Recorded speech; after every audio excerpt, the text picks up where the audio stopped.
तो चलिए आज एक बड़ी ही दिलचस्प कहानी सुनते हैं। एक ऐसे राजा की कहानी जिसके सिर्फ 3 सवालों ने एक पूरे परिवार की किस्मत ही बदल दी। ये कहानी सिर्फ कहानी नहीं है, बल्कि ये बुद्धि की, हाजिर जवाबी की और मुश्किलों से कैसे बाहर निकला जाता है उसकी कहानी है। कहानी के मुख्य किरदार हैं राजा विक्रम सिंह। यूं तो वो बहुत दानी थे, बहुत दयालु थे, लेकिन उनकी दानवीरता की एक शर्त थी। और शर्त भी कोई ऐसी वैसी नहीं, बल्कि काफी अनोखी थी। तो यहीं से हमारी कहानी का मंच तैयार होता है।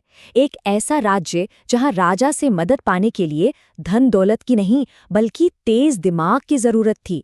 मतलब उनकी हर मदद के पीछे एक पहेली, एक चुनौती छिपी होती थी। राजा की इस शर्त का एक उदाहरण देखिए। एक यात्री आया, उसे रात गुजारने के लिए कुछ पैसे चाहिए थे।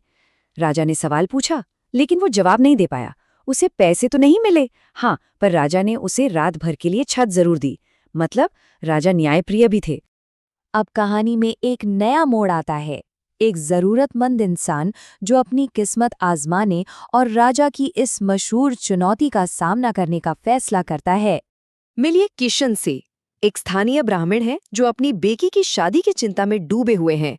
जब उन्हें कोई और रास्ता नहीं सूझता तो उन्हें लगता है कि अब बस एक ही उम्मीद बची है, राजा के दरबार में जाकर उनकी दिमागी परीक्षा को पास करना। तो राजा की पहली परीक्षा कोई सीधा साधा सवाल नहीं, बल्कि एक अधूरी कहानी है जिसे पूरा करना है। ये ब्राह्मण के लिए पहली और सबसे बड़ी चुनौती है, क्योंकि यहीं से सब कुछ तय होने वाला है।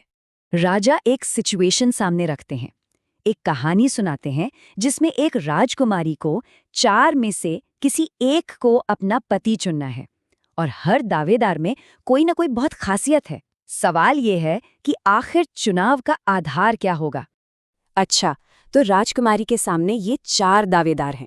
चलिए देखते हैं कौन कौन है। पहला है एक व्यापारी जिसे पैसों का हिसाब किताब खूब आता है। दूसरा एक भाषाविद जो कमाल है, जानवरों की भाषा तक समझ लेता है।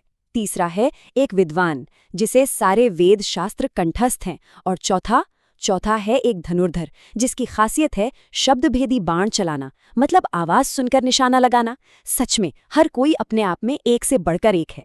और अब आता है राजा का वो असली सवाल, जिसका जवाब देने के लिए ब्राह्मण को अपनी सारी बुद्धि लगानी होगी। राजकुमारी के लिए इन चारों में से सबसे सही जीवनसाथी कौन है और क्यों? किशन जरा भी नहीं हिचकिचाते। वो बिना एक पल गवाए अपना जवाब देते हैं। उनका चुनाव है चौथा वर, यानी कि धनुर्धर। और उनके जवाब के पीछे का जो तर्क है वो तो और भी शानदार है। ये कोई तुक्का नहीं था। ब्राह्मण ने हर किसी की सामाजिक भूमिका और कर्तव्य के हिसाब से ये फैसला सुनाया।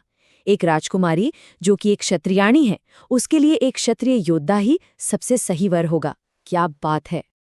तो पहली परीक्षा तो पास हो गई। राजा ब्राह्मण के जवाब से बहुत खुश हुए। अब उन्होंने अगली चुनौती उसके बड़े बेटे अजय के सामने रखी। चलिए देखते हैं कि बेटा भी अपने पिता जितना ही बुद्धिमान है या नहीं। ये चुनौती भी एक कहानी के रूप में ही सामने आती है। इस बार कहानी एक ऐसे बेटे की है जो अपनी माँ की जान बचाने के लिए शहर के सबसे कंजूस साहूकार के पास पहुंच जाता है। साहूकार पैसे देने को तो तैयार हो जाता है, पर वो एक ऐसी शर्त रखता है जिसे पूरा करना नामुमकिन सा लगता है। वो कहता है, मुझे कागज में हवा और आग दोनों लाकर दो। अब भला ये कैसे मुमकिन है? तो अब असली चुनौती ये है, कोई कागज में आग और हवा एक साथ कैसे ला सकता है, वो भी बिना कागज को जलाए? सोचिए जरा। और यहाँ आता है पहला जवाब। अजय कहता है, एक साधारण कागज का पंखा। हवा कागज में ही है और कागज से ही आ रही है।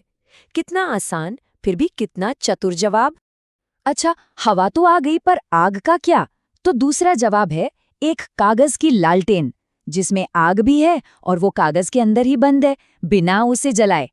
एक बार फिर साधारण सी चीजों में असाधारण सोच की जीत हुई। 2 पड़ाव पार हो चुके हैं। राजा अब अपनी आखिरी और शायद सबसे मुश्किल पहेली दूसरे बेटे विजय के सामने रखते हैं। अब पूरे परिवार की उम्मीदें इसी एक जवाब पर टिकी हैं।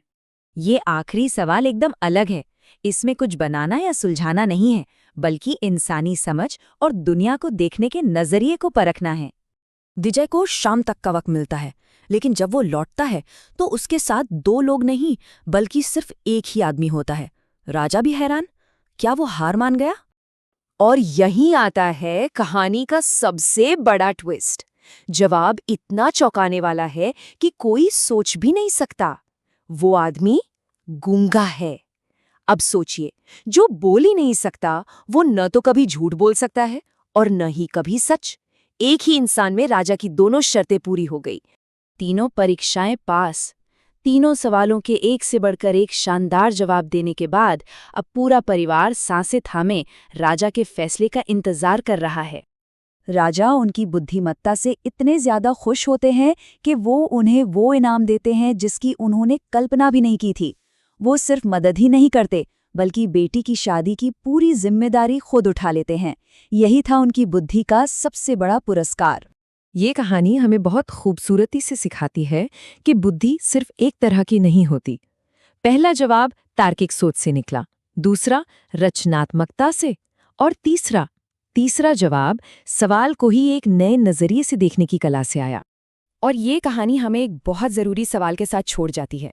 अगली बार जब भी कोई चुनौती सामने आए तो एक पल रुक कर सोचिएगा जरूर, क्या हम अपनी बुद्धि के सभी रूपों का इस्तेमाल कर रहे हैं?